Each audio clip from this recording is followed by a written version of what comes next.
ಏನಿಲ್ಲ, ಅವರು ಅಲ್ಲಿ ಈಗ ಅದು ತಾಂಡ ತಾಂಡ ಅಂದ್ರೆ 10 ವರ್ಷ 30 ವರ್ಷ 50 ವರ್ಷದಿಂದ ಅಲ್ಲಿ ತಾಂಡ ಇದೆ, ಅವರಲ್ಲಿ ಮನೆ ಕಟ್ಕೊಂಡು ವಾಸ ಇರಬೇಕು ಅಷ್ಟೇ. ಇದಕ್ಕೆ ಮಾನದಂಡ.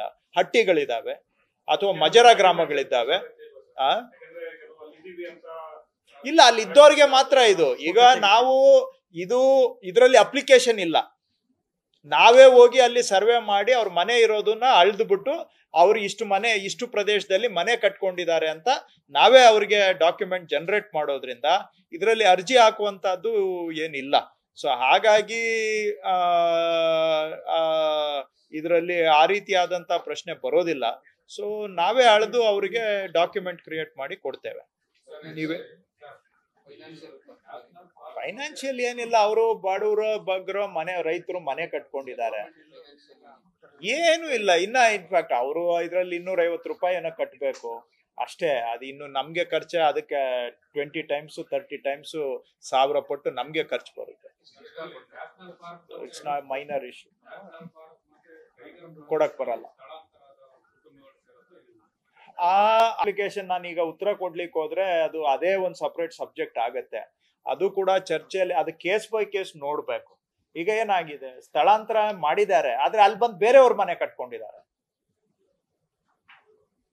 ರಿಹಾಬಿಲಿಟೇಷನ್ ಜಾಗದಲ್ಲಿ ಅವರು ಸಂತ್ರಸ್ತರು ಮನೆ ಕಟ್ಕೊಂಡಿಲ್ಲ, ಬೇರೆಯವ್ರು ಯಾರೋ ಬಂದ್ ಮನೆ ಕಟ್ಕೊಂಡಿದ್ದಾರೆ. ಸೊ ಈ ತರ ಎಲ್ಲ ಅಲ್ಲಿ ಕಾಂಪ್ಲಿಕೇಶನ್ ಇರೋದ್ರಿಂದ ಸಿಂಪಲ್ ಆಗಿ ಉತ್ತರ ಕೊಡೋದು ಕಷ್ಟ ಆಗತ್ತೆ.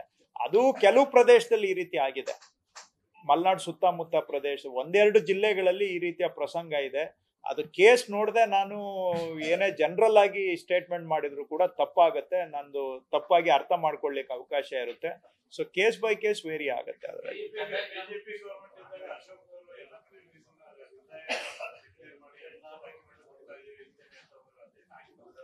ಸ್ವಲ್ಪ ಆಗಿದೆ, ಆದ್ರೆ ಪೂರ್ತಿ ಮಾಡ್ಲಿಲ್ಲ. ಅದನ್ನ ನಾವು ಪೂರ್ತಿ ಮಾಡ್ತಾ ಇದ್ದೇವೆ. ಅವರು 5 ವರ್ಷ ಇದ್ದು ಕೂಡ ಸ್ವಲ್ಪ ಭಾಗಶಃ ಮಾಡೋಗಿದ್ದಾರೆ. 5 ವರ್ಷ ಕಂಪ್ಲೀಟ್ ಆಗ್ಬೇಕಾಗಿತ್ತು. ನಾವು ಇದನ್ನ ಆಲ್ರೆಡಿ 2 ವರ್ಷದಲ್ಲಿ ಅವರೆಷ್ಟು ಕೊಟ್ಟಿದ್ರು ಅದಕ್ಕಿಂತ ಜಾಸ್ತಿ 2 years ಅಲ್ಲಿ ನಾವು ಕೊಡ್ತಾ ಇದ್ದೇವೆ. ಅವ್ರು 5 ವರ್ಷದಲ್ಲಿ ಕೊಟ್ಟಿದ್ದು ನಾವು 2 ವರ್ಷದಲ್ಲಿ ಇನ್ನೂ ಹೆಚ್ಚಿಗೆ ಕೊಡ್ತಾ ಇದ್ದೇವೆ. ಮುಂದುವರೆದು ಈ ವರ್ಷದಲ್ಲಿ ಕಂಪ್ಲೀಟ್ ಮಾಡೋ ಟಾರ್ಗೆಟ್ ಇಟ್ಕೊಂಡು ಮಾಡ್ತಾ ಇದ್ದೇವೆ. ಜೆನ್ಯುವಿನ್ ಏನಿಲ್ಲ, ಅಲ್ಲಿ ಈಗ ತಾಂಡ ನೋಡ್ತೀವಿ, ತಾಂಡ ಅಲ್ಲಿ ಹೋಗ್ಬಿಟ್ಟು ಅವ್ರ ಮನೆ ಕಟ್ಕೊಂಡಿದ್ರೆ ಸರ್ವೆ ಮಾಡ್ಬಿಟ್ಟು ಸ್ಕೆಚ್ ಮಾಡಿ ಅವ್ರಿಗೆ ಕೊಡ್ತೇವೆ. ಅದು ಏನು ಹಿಸ್ಟಾರಿಕಲಿ ಆ ರೀತಿ ಹ್ಯಾಬಿಟೇಷನ್ ಇರಬೇಕು ಅಂತ. ಸೊ ಈಗ ಅಲ್ಲೆಲ್ಲ ಅದು ಪೂರ್ತಿ ಜಾಗ ಏನು ಉಳಿದಿಲ್ಲ. ಅಲ್ಲಿ ತಾಂಡಗಳಿಗೆ ನೀವು ಹೋದ್ರೆ ಒಳಗಡೆ ಏನು ಜಾಗ ಉಳಿದಿರಲ್ಲ. ಸೊ ಇರೋ ಮನೆಗೆ ಕಟ್ಟಿ ಕೊಡ್ತೇವೆ. ಅಲ್ಲಿ ಕೆಲವ್ರಿಗೆ ಪಂಚಾಯತಿಯಿಂದ 9-10 ಏನೋ ಹಾಕ್ಸ್ಕೊಂಡಿದ್ದಾರೆ, ಅದನ್ನು ಕೂಡ ವೆರಿಫೈ ಮಾಡ್ಬಿಟ್ಟು ಅಲ್ಲಿ ಇರೋ ಮನೆಗೆ ಮಾಡಿಕೊಡುವಂತದ್ದು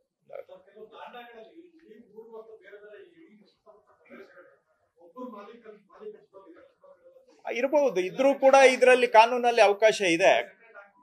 ಅಲ್ಲ, ಮಾಡ್ತಾ ಇದೀವಿ, ಅಂತ ಕಡೆ ಕೂಡ ಮಾಡ್ತಾ ಇದೀವಿ ನಾವು. ಅಂತ ಕಡೆನೂ ಕೂಡ ಇದು ಕಾನೂನಲ್ಲಿ ಅದಕ್ಕೂ ಅವಕಾಶ ಇದೆ. ಈಗ ಐತಿಹಾಸಿಕವಾಗಿ ಅಲ್ಲಿ ವಸತಿ ಪ್ರದೇಶ ಬಂದಿದ್ರೆ ಅಲ್ಲಿ ಹಕ್ಕುಪತ್ರ ಕೊಡ್ಬೇಕು ಅನ್ನೋದೇ ಇದರ ಉದ್ದೇಶ. ಜಾಗ ಸರ್ಕಾರಿ ಇರ್ಬೋದು, ಖಾಸಗಿ ಇರ್ಬೋದು. ಖಾಸಗಿ ಇದ್ದಲ್ಲಿ 2E ಅಂತ ಒಂದು ನೋಟಿಫಿಕೇಶನ್ ಮಾಡಿ ಕೊಡ್ಲಿಕ್ಕೆ ಕಾನೂನಲ್ಲಿ ಅವಕಾಶ ಇದೆ. ಸೊ ಅದ್ರ ಪ್ರಕಾರ ಮಾಡಿ ಕೊಡ್ತಾ ಇದ್ದೇವೆ. ಯಾಕಂದ್ರೆ ಇದು ಇವತ್ತಾಗಿರೋದಲ್ಲ, 50-100 ವರ್ಷ 200 ವರ್ಷದಿಂದನೂ ಕೂಡ ಅಲ್ಲಿ ತಾಂಡ ಇದೆ. ಸೊ ನಾವು ಕ್ರಿಯೇಟ್ ಮಾಡಿರೋದಲ್ಲ. ಅದನ್ನ ಏನಿದೆ ನೆಲಮಟ್ಟದಲ್ಲಿ ಅದಕ್ಕೆ ದಾಖಲೆ ಮಾಡ್ಕೊಡ್ತಾ ಇದ್ದೇವೆ. ನ್ಯೂಸ್ ಫಸ್ಟ್, ನಿರ್ಭೀತಿಯಿಂದ ನಿಮ್ಮ ಪರವಾಗಿ.